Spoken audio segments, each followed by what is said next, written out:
ঠাকুর নিজে পুঁথিগত বিদ্যাকে বলতেন চাল কলা বাঁধা বিদ্যা। তার কারণ তারা ব্রাহ্মণ পণ্ডিতের বংশ, পড়ে লিখে দক্ষিণা গ্রহণকারী পৌরোহিত্যই করতে হবে। এই বিদ্যা তো আসলে অপরা বিদ্যা। এই বিষয়ে খুব সহজভাবে একটু দার্শনিক প্রসঙ্গের আলোচনা করা যাক।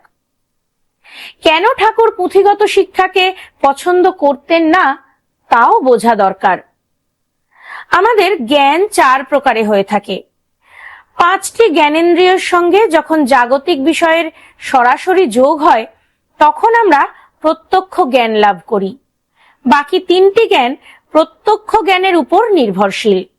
যেমন প্রত্যক্ষ জ্ঞানের উপর ভিত্তি করে আমরা কিছু অনুমান করে থাকি, তাকে দার্শনিক ভাষায় অনুমিতি বলে।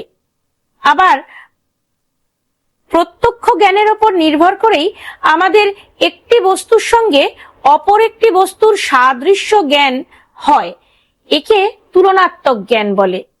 বাকি রইল শাব্দ জ্ঞান, যা শব্দোচ্চারণের মাধ্যমে একে অপরের সঙ্গে কথা বলে বা বই পড়ে শব্দার্থ জ্ঞানের মাধ্যমে হয়।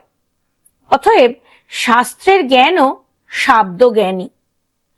এই 4 প্রকার জ্ঞানকেই উপনিষদ বা বেদান্ত দর্শন নিকৃষ্ট জ্ঞান বা অপরাবিদ্যা বলেছে।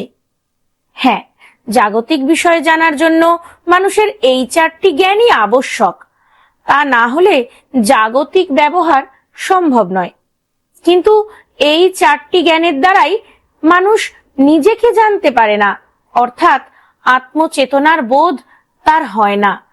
দর্শনে একমাত্র আত্মচৈতন্যের জ্ঞানকেই পরাবিদ্যা বা শ্রেষ্ঠ জ্ঞান বলা হয়েছে।